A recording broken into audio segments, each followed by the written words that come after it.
The heartbeat of a second chance. A medical romance. Don't forget to hit the like button if you're ready for some major hospital drama. And subscribe to the channel for more stories of redemption. Dr. Penelope Penny Hayes thought she had finally learned to breathe again, to exist without the crushing weight of a memory. But the moment the automatic doors of the emergency room slid open, her entire world tilted on its axis, threatening a catastrophic collapse. Dr. Penelope Penny Hayes, 7 months pregnant, adjusted the stethoscope around her neck. The delicate silver pendant barely caught the cold, clinical lights of St. Jude Children's Hospital in Boston. Her movements, slow and deliberate now, contrasted sharply with the acuity of her mind. Her navy scrubs emphasized her sharp, almond-shaped eyes, and despite the exhaustion, she maintained the elegant composure that had made her one of the capital's top pediatric surgeons. "Dr. Hayes, we have a pediatric trauma incoming," shouted Nurse Gina, her voice cutting through the usual chaos. 6-year-old female, possible severe concussion from a serious fall at the Kensington Primary School playground. Penny swallowed hard, pulling her long, dark hair back into a quick ponytail. This was her territory, the place where personal pain was transformed into professional purpose. As she moved toward the trauma bay, her hand instinctively went to her rounded belly. And then, the paramedics burst through. On the gurney lay a small girl, face streaked with tears, her brown hair disheveled. But it wasn't the small patient that stopped Penny's breath. It was the man running alongside her, his custom-tailored suit crumpled, and his usually impeccable hair messy from sheer panic. Alexander Alex Dalton. Even in disaster, he radiated a controlled intensity she remembered all too well. But there was something new, a terrifying rawness in his dark eyes, the same eyes that had looked at her with desire, but never with the vulnerability she had begged for 6 months ago. "Daddy, it hurts!" the girl whimpered, reaching out her hand for Alex. Penny's professional training kicked in instantly, suppressing the emotional earthquake threatening to shatter her. She moved to the gurney, her voice steady despite the storm raging in her chest. "I'm Dr. Hayes," she said, successfully avoiding direct eye contact with Alex. "What's your name, sweetie?" "Avery Grace Dalton," the girl replied, her voice small but brave. "I fell off the swings. Daddy was really scared." The irony wasn't lost on Penny. The same man who had been too afraid to love her was now trembling with fear for his daughter. She began her exam, her hands gentle as she probed for injuries. "Sir, I need you to step back a little so I can examine her properly," Penny said, finally looking up at Alex. The moment their eyes met, she saw recognition flood his features, and immediately after, shock. His gaze, inevitably, dropped to her belly. "Penny?" His voice was barely a whisper, the same voice that had once breathed her name in the darkness. She turned back to Avery, using her patient as a shield against the intensity of his stare. "We're going to get some x-rays and a few tests done. Okay, sweetheart? You're going to be just fine." As the medical team moved with efficiency, Penny could feel Alex's eyes burning into her back. She knew he was doing the math. 7 months pregnant, 6 months since their devastating breakup. She knew he was remembering that last night, when she had laid her heart out for the last time, begging him to say the 3 words that could have changed everything. "Dr. Hayes?" Avery said softly, grasping her hand. "You're so pretty. Are you having a baby?" Penny smiled, the first genuine smile she'd managed since seeing Alex. "I am. In about 2 months." "That is so cool. I always wanted a little brother or sister." The innocent comment hung in the air like a revelation. Penny heard Alex's sharp intake of breath behind her, feeling the weight of the unasked questions. "Avery's scans are clear," announced Dr. Chen, the attending physician. "A mild concussion, but she should be fine with rest and monitoring. We'll keep her overnight for observation." Once the immediate crisis passed, Penny found herself alone with Alex in the family consultation room. The silence stretched between them, heavy with 6 months of unfinished conversations and unresolved pain. "Is it mine?" he finally began, his voice raw with emotion. "Your daughter needs you right now," Penny interrupted, protectively covering her womb. "Let's focus on what matters." But even as she spoke the words, she could see the questions blazing in his eyes. The same eyes that had once looked at her with passion, but never with the love she desperately needed. Now, those eyes held something different, a desperation that made her heart quicken despite her best efforts to maintain distance. As she turned to leave, Alex's voice stopped her in her tracks. "Penny, please, we have to talk." She paused at the door, her hand shaking slightly on the handle. After months of convincing herself she was over him, after building a new life around the child. Growing inside her, seeing him again felt like ripping open a wound that had barely begun to heal. "Some conversations," she said without turning around, "are 6 months too late." And with that, she left, leaving Alex standing in the consultation room with the weight of his mistakes and the shocking possibility that the woman he lost was carrying his child. Interactive question. Comment below. Do you think Dr. Penny should have told Alex about the pregnancy immediately? Or was she right to protect herself and wait for him to change? Midnight encounters and confessions. The coffee in Penny's hands had gone cold 20 minutes ago, but she couldn't take another sip. Sitting in the hospital cafeteria at 11:47 p.m., she stared at her reflection in the dark window, overlooking the Boston night skyline. Tough night? Dr. Lily Shaw slid into the seat across from her, holding 2 steaming coffee cups. "Thought you might need this." Penny accepted the warm mug gratefully. "You could say that. The Dalton case seems to have hit you hard. Do you know the family?" "It's complicated," Penny murmured, her hand going to her belly where the baby was practicing what felt like soccer kicks against her ribs. "The father is still upstairs," Lily said softly. "Haven't seen him leave the waiting room once. Hospital security had to bring him a coffee and a sandwich." Penny closed her eyes, trying to push away the image of Alex standing guard for his daughter. This was the man who used to check his phone during their dates, who scheduled their romantic nights like business meetings. To see him utterly undone by parental fear had twisted something in her chest. Just then, her phone vibrated with a text message. Her heart nearly stopped as she saw the name on the screen. Alexander Dalton. "Avery keeps asking for the pretty doctor with the baby. Would you, could you, check on her? She won't settle down for sleep." The text bore no resemblance to the man she remembered. No corporate efficiency, no carefully constructed phrases. Just a desperate father pleading for help. "I have to go," Penny said, pushing herself up from the chair with more effort than she cared to admit. The pediatric floor was dimly lit. Penny approached room 3114, where a thin sliver of light escaped beneath the door. She knocked softly before entering. Alex was sitting in the uncomfortable hospital chair beside Avery's bed, his immaculate appearance completely disrupted. His tie was loose, his shirt wrinkled. But it was his face that stopped her, the raw vulnerability she had never seen. "Daddy, is that Dr. Hayes?" Avery's voice brightened. "Hi, sweetie," Penny said, approaching the bed. "How are you feeling?" "My head hurts a little, but Daddy's been telling me stories about when he was little. Did you know he used to climb trees even though his mom said no?" Penny looked at Alex, surprised. He had rarely discussed his childhood during their relationship, keeping his past locked away like everything else. "Oh, really?" she said, checking Avery's pupils with her pen light. "That sounds very adventurous. He said he was scared of lots of things when he was my age, but he learned to be brave. Is that true, Daddy?" Alex's eyes met Penny's over his daughter's head.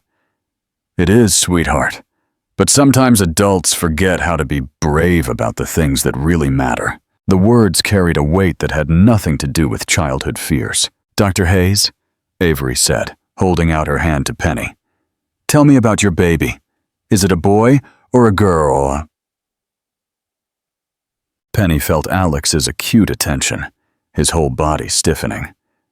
"It's going to be a surprise," she said softly. "Sometimes, the best things in life are the ones we don't plan." "How exciting! I hope it's a boy. I always wanted a little brother to teach things to." The innocent comment hit both adults like a physical impact. "Avery, sweetheart, you should try to get some sleep now," Penny said, adjusting the girl's blanket. When Avery's eyes began to close, Penny turned to leave. But Alex's voice, a mere whisper, stopped her. "The baby, due in February." She didn't turn around. She couldn't bear to see the calculation in his eyes, the realization dawning on his features.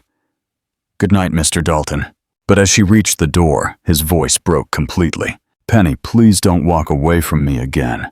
The desperation in his tone made her freeze. This was the vulnerability she had begged for 6 months ago. But now, it felt 6 months too late, and 9 months too complicated.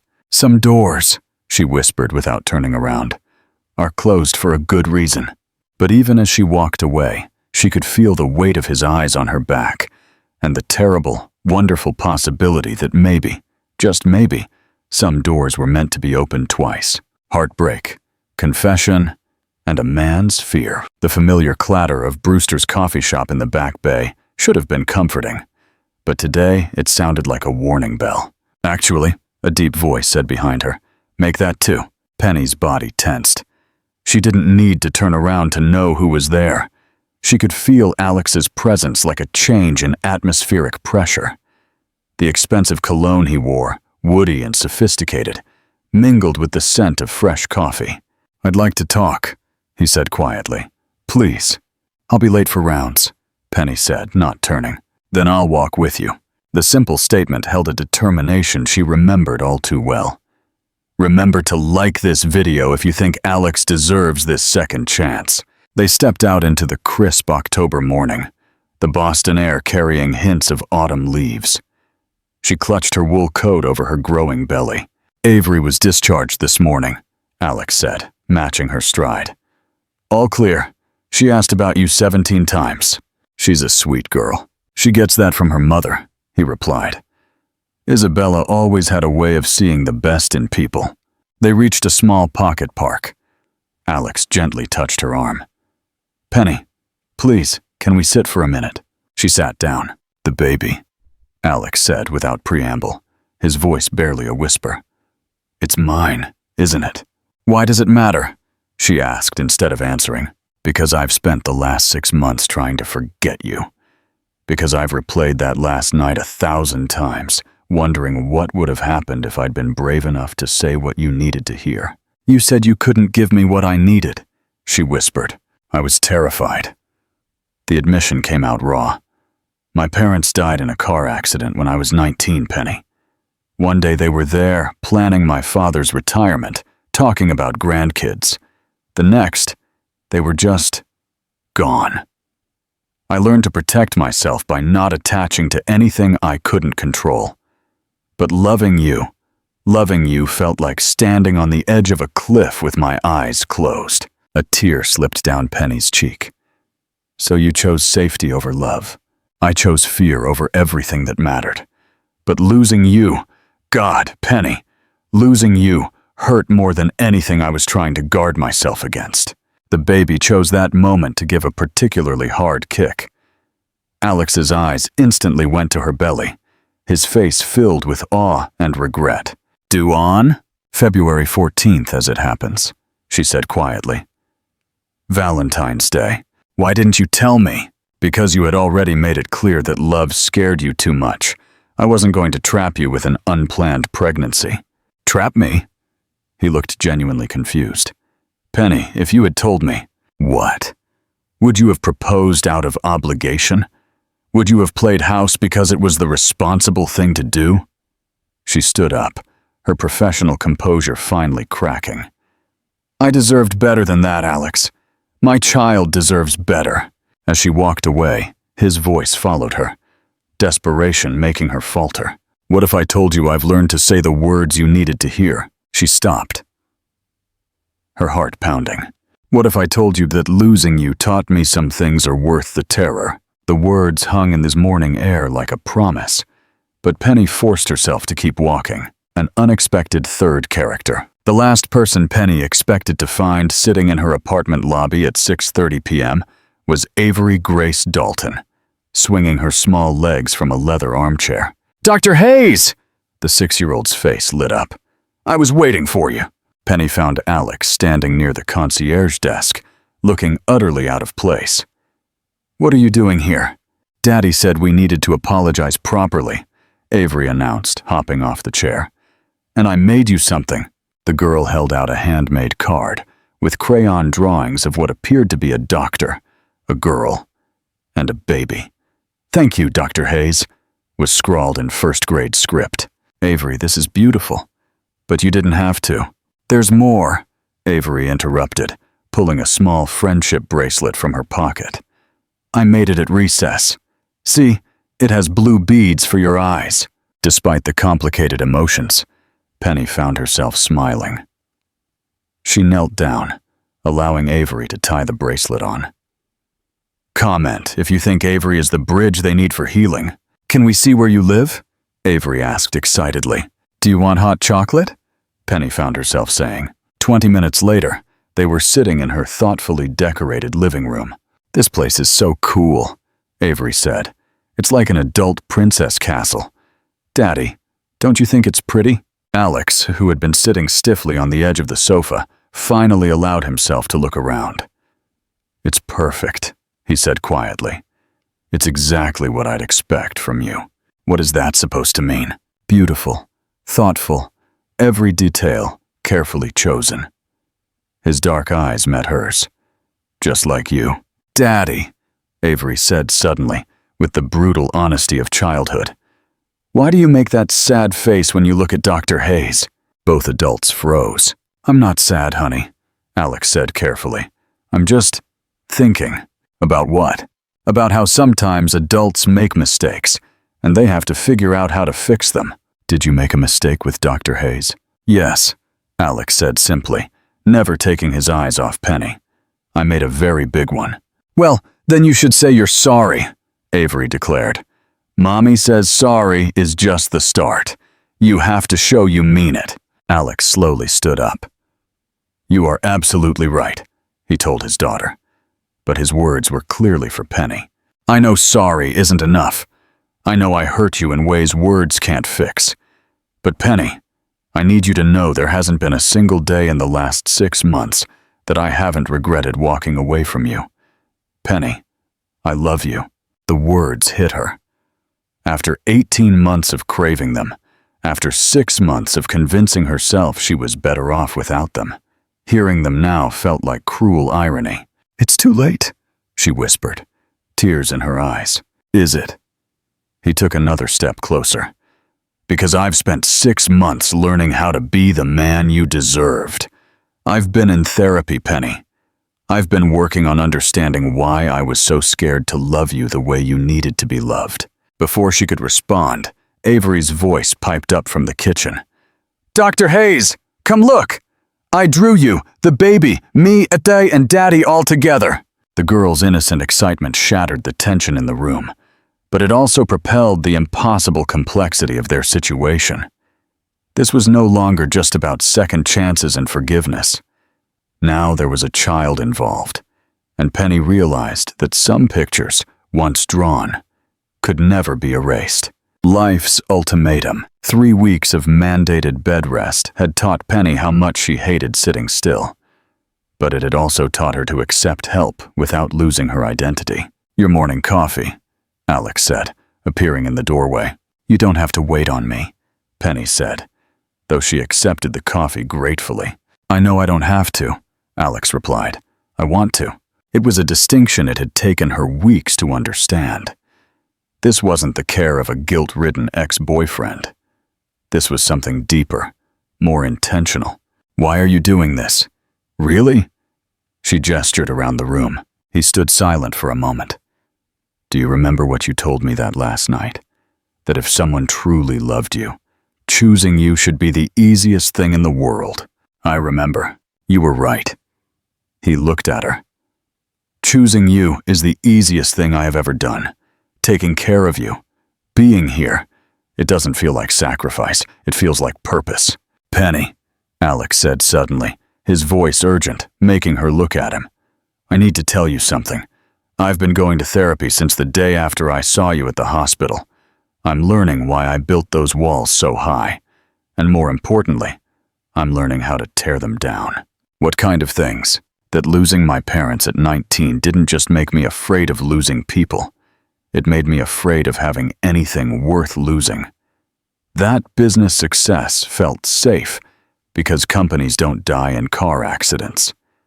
But truly loving someone meant being vulnerable to that devastating loss all over again. But these 3 weeks, caring for you, watching our child grow, I finally understand what my therapist has been telling me. Love isn't about guarantees. It's about choosing someone every day, even when you're scared, especially when you're scared. And Penny, I choose you. The words she had waited 18 months to hear, delivered not in passion, but in quiet certainty. It was so perfectly imperfect that her last defenses crumbled. I know I don't deserve another chance, he said quickly. But if you let me, I want to spend the rest of my life showing you what love looks like when someone isn't afraid to give it everything. The dawn of grace. The pain that woke Penny at 4:23 a.m. was different. Sharp, insistent, and accompanied by a wetness that made her heart pound with terror and impossible hope. "Alex!" she called out, her voice tight with controlled panic. "Alex, I need you!" "What is it?" he asked, appearing in the doorway within seconds. I think the baby is coming. It's too early. 6 weeks too early." "We're fine," Alex said, his voice steady despite the panic in his eyes. "I'll call the hospital." But there was no time. The paramedics arrived, transforming her elegant home into an impromptu delivery room. Avery appeared in her pajamas at the top of the stairs, her eyes wide with confusion and excitement. "Daddy, what's happening? Is Dr. Hayes okay?" "The baby is coming, sweetheart," Alex told her, even as he held Penny's hand. Through another contraction, the birth was raw, primal, and terrifyingly beautiful, happening in the bedroom of the man who had broken her heart and was now holding her like his life depended on it. "I see the head," the paramedic announced. "One more push, Dr. Hayes." "I can't," Penny whimpered, exhausted. "It's too early." "Hey!" Alex's voice cut through her panic. "Look at me, Penny. Look at me. You are the strongest person I know. You carried our baby through 6 months of heartbreak and stress. You can do this. We can do this." The words gave her strength she didn't know she had left. With a final desperate push, she brought her daughter into the world. "It's a girl," the paramedic announced. The sound of a cry, loud and indignant, filled the room. "Is she okay? Is she breathing?" "She's beautiful," Alex whispered, his voice cracking as the paramedic placed their daughter on Penny's chest. The baby was tiny, but fierce. When she opened her eyes for the first time, they were the same deep blue as her mother's. "Oh," Penny exhaled, all her fear dissolving. "Hello, little one. You're here. Does she have a name?" the paramedic asked. Penny looked at Alex. "What do you think?" "Grace," he said without hesitation, his finger stroking his daughter's tiny hand. "Grace Hayes Dalton, because she has given both of us the grace to be better than we were." "Can I see her now?" Avery asked from the stairway. "Yes, honey." Alex, tears on his face, beckoned her over. "Come meet your little sister, Grace." Avery crept closer, her eyes filled with wonder. "She's so little, but she looks really strong, like you, Dr. Hayes." "She's going to need to be strong," Penny said, thinking of the neonatal ICU that would likely follow. "It's okay," Avery said, with the confidence of childhood. "She has a really good family to help her." As the paramedics prepared to transport them to the hospital, Penny looked around. This wasn't the sterile operating room she'd planned. It was messy, unpredictable, and absolutely perfect, just like the family they had somehow managed to create. "Ready?" Alex asked. Penny looked at Grace, then at Avery, and finally at Alex, whose eyes held a love so fierce and protective it took her breath away. "Yes," she said, and for the first time in 6 months, she meant it completely. "We are ready." The promise and the morning after, 2 weeks in the neonatal ICU, had taught Alex more about love than 32 years of carefully constructed walls. "We need to discuss logistics," Penny said, tackling the practicality of their relationship. "We will, but not tonight," Alex said, moving his chair closer. "Tonight, let's just be here. The 3 of us, together." "I have something for you," Alex said suddenly, pulling out a small velvet box. "Alex, if that's what I think it is." "It's not a proposal," he said quickly. "Not yet. But I want you to know that my intentions are serious." He opened the box to reveal not an engagement ring, but a simple band set with Grace's birthstone, a tiny amethyst. "It's a promise ring," he explained. "A promise that I will keep showing up, keep doing the work, keep choosing you and Grace every day until you are ready to believe this is real. Hit like if you think this is the most mature test of love.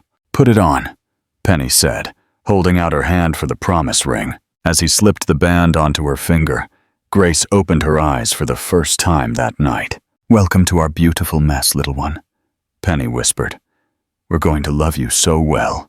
And in that moment, Alex finally understood. Love wasn't about guarantees. It was about showing up, again and again, until showing up became the most natural thing in the world. Epilogue: the daily choice and the proposal. 3 years later, the sound of tiny running feet and slightly larger feet chasing them had become the soundtrack to Saturday mornings at the Dalton Hayes house. "Gracie, you can't feed your pancakes to Mr. Hugs." Olivia's voice, now 9, carried the exasperated authority of an older sister. "Teddy is hungry," came 3-year-old Grace's triumphant reply. In the kitchen, Penny smiled. The last 3 years had been a masterclass that love is less about grand gestures and more about the small choices that build a life together. "Mommy," Grace said, syrup in her hair, using the word that felt most natural now. "Tell Olivia Mr. Hugs likes pancakes." "Dad wants to know if you need help with anything," Olivia said, with the formality she still sometimes used. "Tell him I'm almost ready," Penny replied. A chaotic, beautiful morning. Alex, slightly dusty from the garden, sat down with the expression of a man who had found his purpose in the ordinary magic of weekends. "I have news," Alex said, catching Penny's eye with the look that still made her heart race. "Green Tech just got approval for the community solar project in South Boston." "Alex, that's incredible." "What's a solar project?" Avery asked. "It means Daddy helps people get electricity from the sun," Penny explained.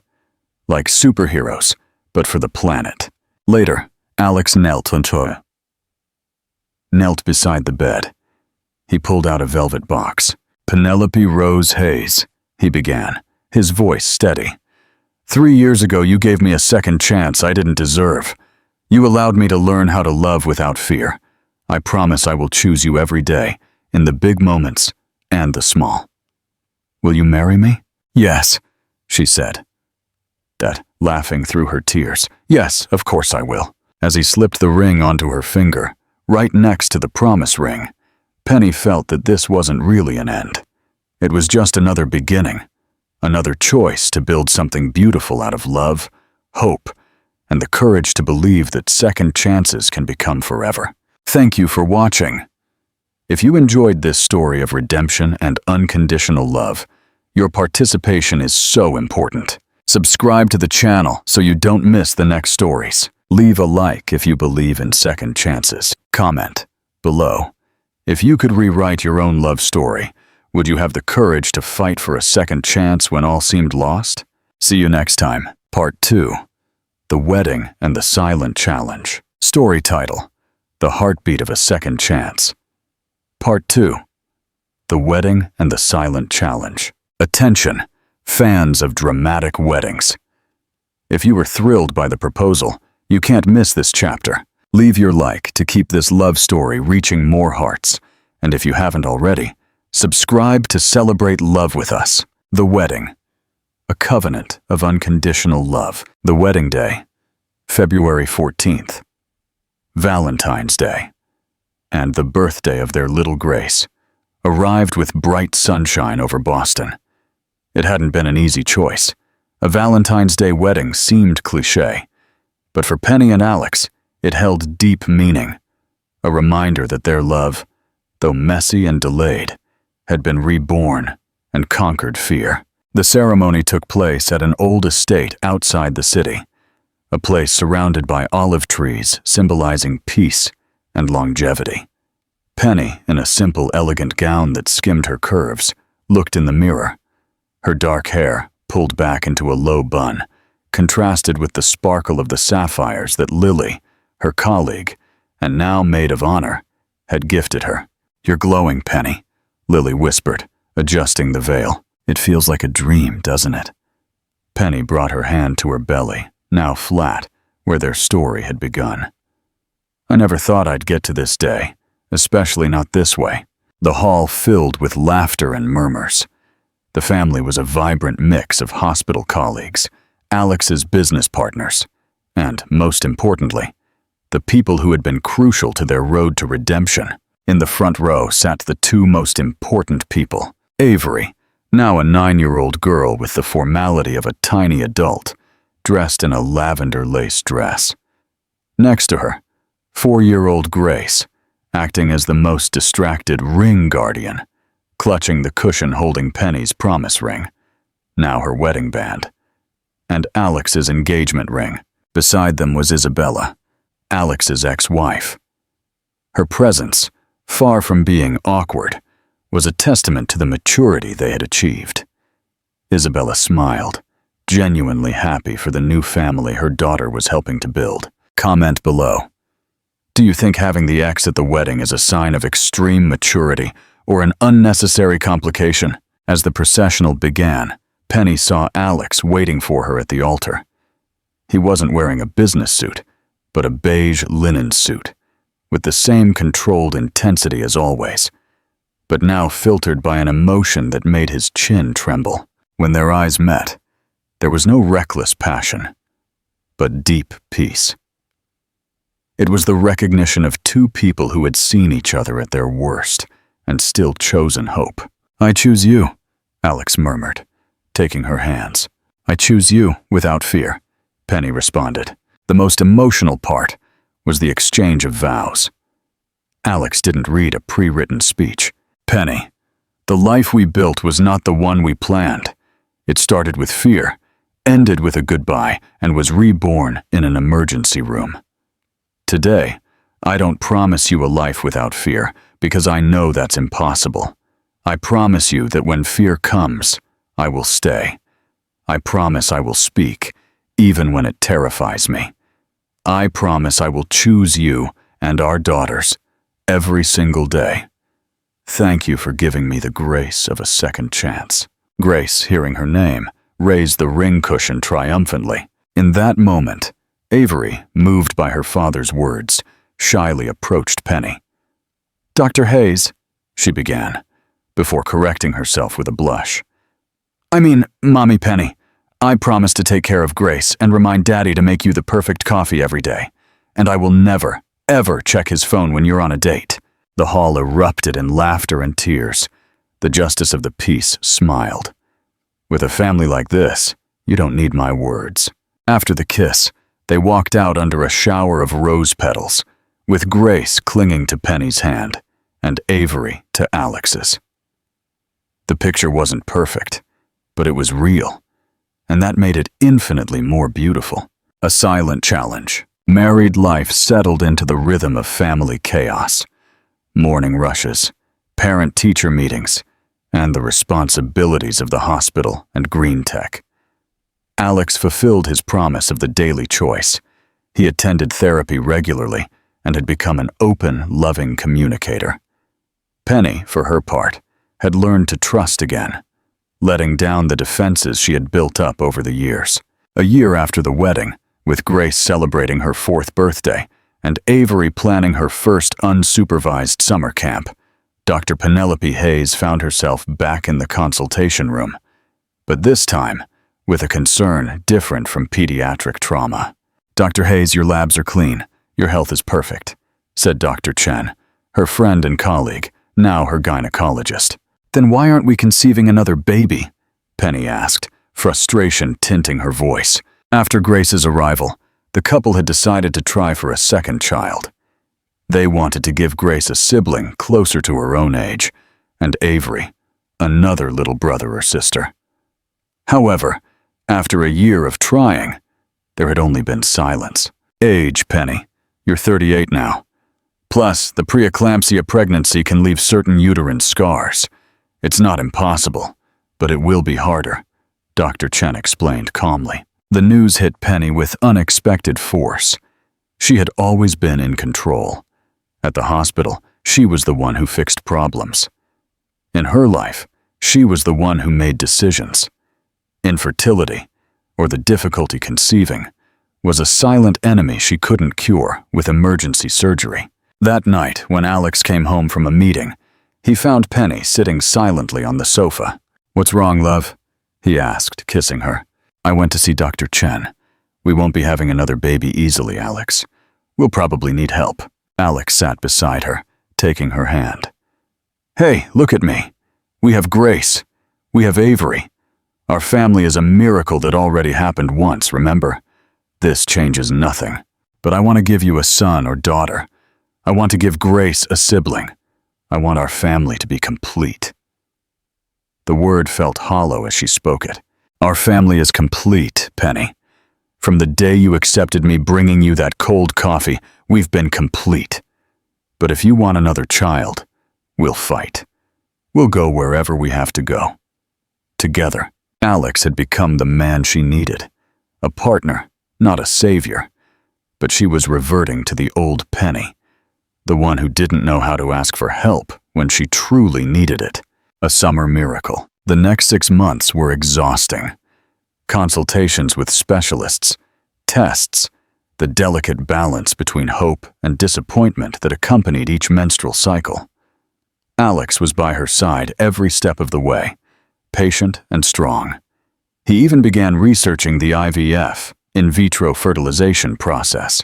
One weekend in July, they decided to take a break, a short vacation to the coast of Maine. They had left Grace and Avery in the care of Isabella and Lily, enjoying some much-needed alone time. They were walking on the beach at sunset, the sound of the waves the only noise between them. "Alex," Penny said, stopping. "I've been thinking. I've been so focused on fixing this, on being in control, that I forgot Grace's lesson. Our miracle wasn't planned. It wasn't forced."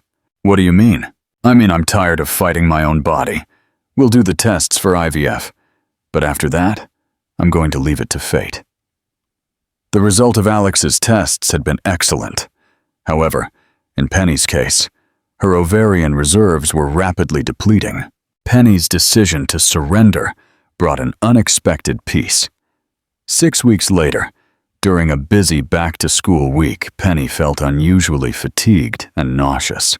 She attributed the discomfort to stress and hormonal changes. One morning, as she was preparing for a complex surgery, Lily, her colleague, stopped her in the break room. "Penny, you don't look well. You look exactly like you did 4 years ago."